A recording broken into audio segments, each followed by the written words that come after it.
Salawat dan juga salam demi keberkahan majlis kita tentunya kita hadiahkan kepada Rasul kita Nabi besar Muhammad sallallahu alaihi wasallam. Terlanjutkan pembahasan kita masih membahas qasasul Quran, kisah-kisah dalam Al-Quran, atau lebih tepat lagi qasasul anbiya, kisah-kisah para nabi. Dan malam ini kita akan mengkisahkan satu nabi yang dikenal dengan kesabarannya. Setelah kita menjelaskan tentang kisah Ilyas, maka kita masuk pada kisah Nabi Allah Dzulkifli alaihi salatu wassalam. Siapa Dzulkifli ini? Kenapa namanya menjadi Dzulkifli? Nah, salah satu kisah Israiliyat yang diceritakan ini kisah Dzulkifli. Jadi kata Ka'b al-Akhbar itu, dahulu di zaman Bani Israel ada raja, seorang raja yang zalim. Kemudian diutus kepada raja itu seorang nabi namanya Dzulkifli. Seorang rajulun soleh, orang soleh lah, belum ada namanya orang soleh lah. Jadi orang soleh ini terus berdakwah kepada sang raja, menyadarkan sang raja. Allah takdirkan hidayah menyapa raja, akhirnya siap masuk Islam, siap masuk ke agama anak muda soleh ini. Kemudian sang raja mensyaratkan, oke, saya akan masuk ke agamamu, tapi apa jaminannya? Kalau seandainya aku masuk ke agamamu itu, saya dapat apa? Kata sang raja ini. Maka kata anak muda yang soleh ini mengatakan, engkau akan dapat surga. Engkau akan dapat surga. Akhirnya karena dijanjikan dapat surga, masuk dia ke agama anak muda ini, dan baik agamanya. Kemudian dia mengatakan kepada anak muda soleh ini, kalau seandainya aku mati, siapa yang akan menjamin bahwa aku akan masuk surga? Maka anak muda ini mengatakan, saya yang akan mengkafil kamu, yang akan menjamin kamu, kau akan masuk surga. Jadi setelah lama raja ini hidup, kemudian Allah takdirkan meninggal dunia. Ketika meninggal dunia, dia dikubur. Saat dikubur nih, selang beberapa hari, ada keanehan di kuburannya. Tiba-tiba kuburannya itu belah, kemudian tangan sang raja keluar dari atas kuburan itu, sambil berteriak dan mengatakan, ghafarallahu li, katanya, Allah telah mengampuni dosa-dosaku. Kemudian tangannya balik lagi ke dalam kuburan. Kisah Israel, lihat ya. Dan orang mendengarnya. Ketika orang-orang mendengar sang raja dalam kubur itu mengatakan, Allah sudah mengampuni aku, katanya. Semua dengar tuh. Maka sejak itulah kemudian seluruh kaumnya masuk ke dalam Islam. Maka orang-orang kemudian menyebut anak muda ini dengan sebutan Dzulkifli. Kenapa? Karena dia yang menjamin raja ini masuk surga. Makanya masyarakatnya, aku juga inginlah masuk surga. Kalau ada yang jamin, makanya semua orang masuk surga. Semua orang masuk ke agama anak muda yang kemudian disebut dengan Dzulkifli. Ini satu kisah, tapi sekali lagi ini kisah Israiliyat ya. Kita tidak bisa membenarkan secara mutlak, kita tidak bisa mendustakan secara mutlak. Kisah Israiliyat itu ya cukup dijadikan pelezat kisah saja. Karena Rasul mengatakan, hadithu an bani Israil wala haraj, ceritakan tentang kisah Bani Israel, tidak mengapa. Tapi ingat, jangan mendustakan dan jangan membenarkan. Khawatir mendustakan dia benar, khawatir dia membenarkan dusta pula kisah itu. Ini kisah yang pertama. Yang kedua, riwayat. Kalau tadi kisah Israiliyat, sekarang riwayat. Riwayat ini dikeluarkan Imam Tirmidzi dalam nomor urut hadis ke 2496 dalam sunannya, dan juga Imam Ahmad dalam musnadnya hadis ke 4747 dari sahabat Ibnu Umar radhiyallahu anhuma. Kata Ibnu Umar radhiyallahu anhuma, sami'tu Rasulullah sallallahu alaihi wasallam yaqul, aku mendengar Nabi sallallahu alaihi wasallam bersabda, kanal kiflu min Bani Israel. Dulu di zaman Bani Israel ada orang namanya kiflu. La yatawarra min dzambin amilahu, tidak pernah punya sifat wara dari dosa. Enggak takut dengan dosa bahasanya. Ya. Fa'atathu imra'atun, tiba-tiba seorang wanita datang kepadanya. Fa'ataha sittina dinaran ala an yata'aha. Maka si Kifli ini memberikan 60 dinar kepada wanita itu dengan syarat harus berzina. Falamma qa'ada minha, tatkala wanita dan si Kifli ini sudah siap-siap melakukan perzinahan, maq'ada ar-rajuli min imra'atihi, sudah siap-siap melakukan zina, sudah dibuka semuanya, auratnya semua tampak gitu. Tiba-tiba ar'addat wabakat, tiba-tiba wanita itu gemetar menangis. Kata Dzulkifli, kata Kifli ini, ma yubkiki a'aqrahtuki, apa yang membuat anda menangis? Apakah kau benci denganku? Qalat, wanita itu mengatakan, la, aku tidak benci engkau wahai Kifli, walakinnahu amalun ma'alimtuhu qad, tapi perbuatan ini aku tak pernah melakukan sebelumnya. Aku masih perawan, tidak pernah melakukan perzinahan sebelumnya, melakukan hubungan suami istri tidak pernah, katanya. Ketika wanita ini ngomong seperti itu, kemudian, lalu apa yang menyebabkan kamu mau dibayar 60 dinar dan berzina dengan aku? Apa yang membuat kau mau? Maka wanita ini mengatakan, wa ma hamalani alaihi illa al-hajah. Tidaklah aku mau untuk melakukan ini kecuali karena aku ada hajat, ada keperluan, ada hutang mungkin bahasanya. Faqala, maka si Kifli mengatakan, taf'alina anti hadza wa ma fa'altihi, engkau melakukan sementara engkau tidak pernah melakukan sebelumnya. Idhabi fahiyalaki, kalau begitu aku tidak akan melakukannya, pergi kamu, ambil uang ini, jangan kembali. Wa qala, dan Kifli pun mengatakan, la wallahi la a'sillaha ba'daha abada. Setelah kejadian ini, kata Kifli, demi Allah, aku tidak akan bermaksiat kepada Allah selamanya. Famata min lailatihi, maka tiba-tiba si Kifli itu setelah ngomong begini mati malamnya itu. Fa asbaha maktuban ala babi, tiba-tiba di pintu rumahnya tertulis kalimat, innallaha qad ghafara lil Kifli, Allah sudah mengampuni kepada si Kifli. Itu di pintu rumahnya itu. Ya. Ini kisah yang kedua dari riwayat. Inilah kisah Dzulkifli. Tetapi ulama mengatakan hadis ini adalah hadis yang dhaif, dha'afahul muhaqqiqunal musnad. Hadis ini oleh ahli tahqiq dilemahkan, dan juga Syekh Albani rahimahullahu taala melemahkan hadis ini, bahkan diletakkan fi dhaifi Tirmidzi, diletakkan oleh Imam Albani dalam hadis-hadis Tirmidzi yang dhaif. Tetapi kata para ulama, okelah kalau seandainya hadis ini sahih. Lau farradna, kalau kita anggap hadis ini sahih, maka Kifli dalam hadis ini bukan Dzulkifli Nabi yang kita bahas. Boleh jadi ada kemiripan nama, tapi bukan orangnya sama. Kifli yang lain bukan Dzulkifli. Kalau itu sahih, sebagaimana dinyatakan oleh Al-Hafidz Ibnu Hajar rahimahullah ta'ala, dan juga Al-Hafidz Ibnu Katsir mengatakan seperti itu. Okelah hadis ini sahih, tidak lemah. Boleh jadi maksud Nabi itu bukan Dzulkifli Nabi yang kita bicarakan, tapi Kifli yang lain. Kenapa demikian? Ya tidak mungkinlah seorang Nabi disifati la yatawarra min dzambin, tidak warak dari dosa, tidak takut dosa, kan mustahil. Masa seorang Nabi tidak takut dosa? Ya. Sehingga ulama mengatakan boleh jadi ini Kifli yang lain, bukan Nabi Dzulkifli. Ma'asyiral muslimin yang dimuliakan Allah Azza wa Jalla, ini kisah yang kedua. Kisah yang ketiga masih juga dalam riwayat. Dijelaskan oleh Imam Ibnu Katsir. Imam Ibnu Katsir dalam kitabnya Bidayah wa Nihayah.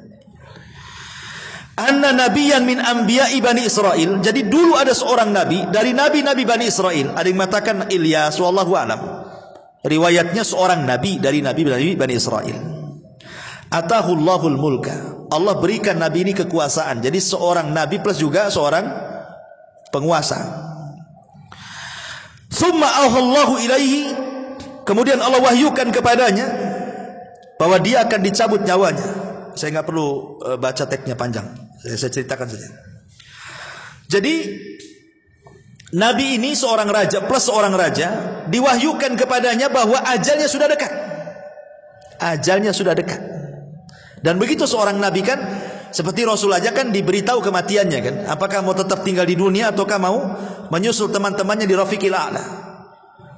Padahal malaikat maut datang, Aisyah tidak tahu kan. Tapi kata Aisyah, aku tahu Rasul sedang diberikan pilihan.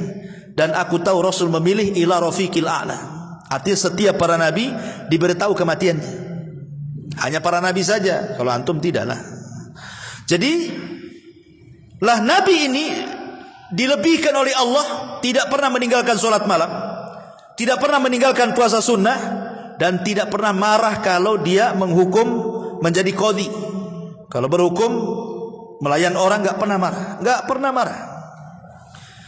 Jadi akhirnya sebelum dia wafat, dia ingin ada yang meneruskan kerajaannya dan hukum keadilannya, tapi syaratnya harus mewarisi 3 akhlak dia. Siapa di antara kalian yang ingin jadi raja gantikan posisiku dan juga jadi nabi nantinya? Tapi syaratnya 3 sifatku ambil. Dia tidak boleh meninggalkan sholat malam, dia tidak boleh meninggalkan puasa sunnah, dan tidak boleh marah. Kalau sholat sunnah masih bisa dilakukan, puasa bisa. Kalau tak marah ini susah ya kawan. Orang kalau tidak marah ini gimana ceritanya? Orang pasti marah lah. Sabar-sabar apapun orang itu 1 hari pasti marah. Tapi syaratnya nggak boleh marah, ini masalahnya. Akhirnya mundurlah, teratur satu-satu orang itu, syaratnya gede kali kan itu. Harus sholat malam, harus puasa sunnah, harus tak boleh marah pula kan itu. Tapi adalah satu anak muda yang soleh mau nyoba, saya akan coba katanya. Akhirnya kemudian dia pun semasa hidupnya Nabi ini dilihat bagaimana akhlak dia. Rupanya subhanallah anak muda ini kalau malam tidak pernah ninggalin sholat malam, nggak pernah tidur, sholat aja. Kemudian kalau siang dia puasa sunnah tiap hari, istirahatnya cuma sebentar, kailulah saja. Antum tahu kailulah? Kailulah itu tidur siang. Kata Nabi SAW, kilu fa inna syaitana la yakil. Tidurlah siang karena tidur siang, karena setan itu tidak pernah tidur siang. Jadi tidur siang itu sunnah sebenarnya. Cuman khilaf ulama jam berapa ke jam berapa. Ada yang mengatakan tidur siang itu kubail adz-zuhri, sebelum zuhur, kira-kira jam 11 gitu ya. Ada juga yang mengatakan setelah zuhur sampai jam 2 lah kira-kira. Makanya kata para ulama kesehatan, siapa yang siang itu minimalnya tidur tidak kurang dari 45 menit, maka akan membawa kesehatan bagi jantungnya, dan rata-rata tidak akan diserang penyakit jantung, tidak akan stroke. Tapi kalau lebih dari 45 menit, pemain sampai 2 jam 3 jam, malah stres otaknya, pusing kepalanya. Itu di siang itu tidak boleh lama-lama gitu maksudnya. Tidur ya tidur, minimal 1 jam kan itu ya. Kalau sudah lewat 1 jam itu otaknya stres, pusing kepalanya. Ada yang mengatakan gitu. Nah, tanyalah ke dokter kalau ada dokter di sini. Saya hanya baca saja kan itu. Ya. Jadi minimalnya ya 15 menit jadi. Dan ulama mengatakan bukan disuruh tidur ngorok kayak malam, tidak. Itu hanya merebahkan saja. Pamannya antum di meja di kursi ya cukup gini saja, atau di meja seperti ini, atau baring di lantai 10 menit jadilah. Itu namanya kailulah namanya. Lah Nabi Dzulkifli ini anak orang soleh ini, itu istirahatnya hanya kailulah saja, sebentar aja kan ya, 15-20 menit itu aja istirahatnya. Selebihnya lanjut puasa, lanjut qiyamul lail. 1 hari setan gak terima. Akhirnya iblis mengerahkan pasukannya, tolong tuh goda tuh anak muda itu, jangan sampai mewarisi Nabi itu katanya. Akhirnya tentaranya dikirim, digoda untuk tidak sholat malam, tetap sholat malam, digoda untuk tidak puasa, tetap puasa, digoda supaya emosi, tak marah-marah juga dia. Kata iblis, nyingkir kalian tak bisa kalian, harus aku sendiri kayaknya. Iblis turun tangan, bayangkan. Akhirnya iblis langsung yang menggoda. Dengan cara apa? Dia datang kepada ini anak muda ini di waktu dia sedang kailulah, sedang mau tidur. Datang pula ngetuk pintu si iblis itu. Terpaksalah kemudian anak muda ini membuka pintu. Rupanya iblis menjelma orang tua yang sudah tua, kemudian mengatakan, wahai fulan, saya ini dizolimi fulan, dizolimi fulan, dizolimi fulan, katanya. Macam mana saya ini? Kemudian kata anak muda ini, ya enggak, ini waktu istirahat, enggak bisa. Nantilah habis selepas istirahat, katanya. Tapi kemudian digoda-goda, akhirnya habis waktu istirahatnya, enggak tidurlah satu hari itu. Kemudian setelah habis waktu istirahatnya, kata kakek itu, ya sudahlah kalau begitu saya akan datang di persidangan saja besok, katanya. Setelah hari kedua, paginya dia buka persidangan, nunggu kakek itu. Tak datang-datang kakek itu. Akhirnya karena tidak datang, jadi tunggu gak datang-datang. Ketika sudah waktu istirahat dia pulang. Ketika waktu pulang digedor lagi. Sengaja nih membuat anak muda ini gak tidur. Ketika dibuka dia lagi yang datang. Saya bayangkan.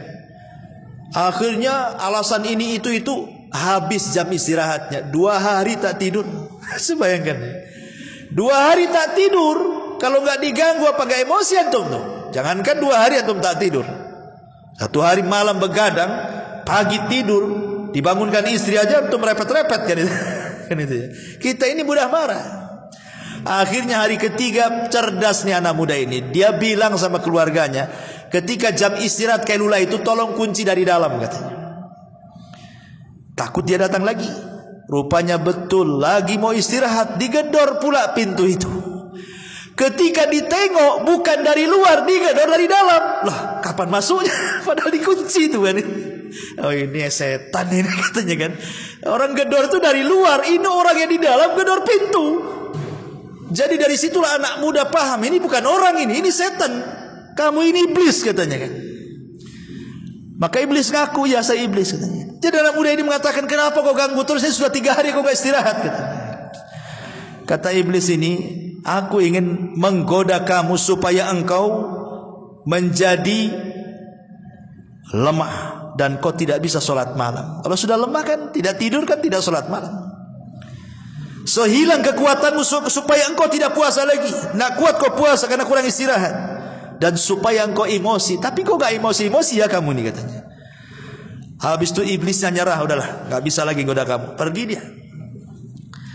Lah sejak itulah maka dia pun mewakili nabi yang pertama itu. Nabi yang pertama meninggal, dialah yang kemudian penerusnya. Dan orang-orang menyebutnya Zulkifli. Kenapa? Karena dia yang meneruskan ibadah Nabi sebelumnya. Tidak pernah tinggal sholat malam, tidak pernah tinggal puasa, dan tidak pernah emosi. Ini yang hebat nih. Tapi Ibnu Katsir memang disebutkan ketika menceritakan kisah ini, ulama mengatakan falam najid man hakama alaihi bisihhati wa dha'fi. Kami tidak pernah setelah diteliti riwayat ini, kami tidak pernah mendapati ada ulama yang menghukumi bahwa hadis ini sahih ataupun dhaif. Kenapa? Wa dzakarahu Ibnu Katsir fil bidayati wan nihayah wa lam ya'qub alaihi bi syai'in. Karena ketika Ibnu Katsir menceritakan kisah ini, dicantumkan dalam kitab Bidayah wa Nihayah, Ibnu Katsir pun tidak berkomentar kepada riwayat ini. Apakah sahih, apakah dhaif, hanya dicantumkan gitu saja sampai Ibnu Katsir. Sehingga ulama-ulama ragu-ragu nih, ini hadis ini sahih atau tidak, gitu maksudnya. Tapi sebagian ulama yang lain meneliti bahwa hadis ini tidak sahih. Hadis ini lemah. Dari sini kita tahu bahwa semua riwayat, walaupun hadis ini yang lebih dekat dengan kisah Zulkifli lah, kalau daripada kisah yang pertama atau riwayat Ibnu Umar yang kedua, inilah kisah yang terakhir yang mungkin lebih dekat kepada kisah yang kita kisahkan Zulkifli ini. Tapi yang jelas bahwa kita sebagai ahli sunnah wal jamaah, umat Islam, hanya mengembalikan tentang kisah Zulkifli ini kepada Al-Quran dan sunnah yang sahih. Selamat kita tidak mendapatkan sunnah yang sahih, ya sudah kita cukup mengimani saja bahwa ada seorang nabi namanya Dzulkifli.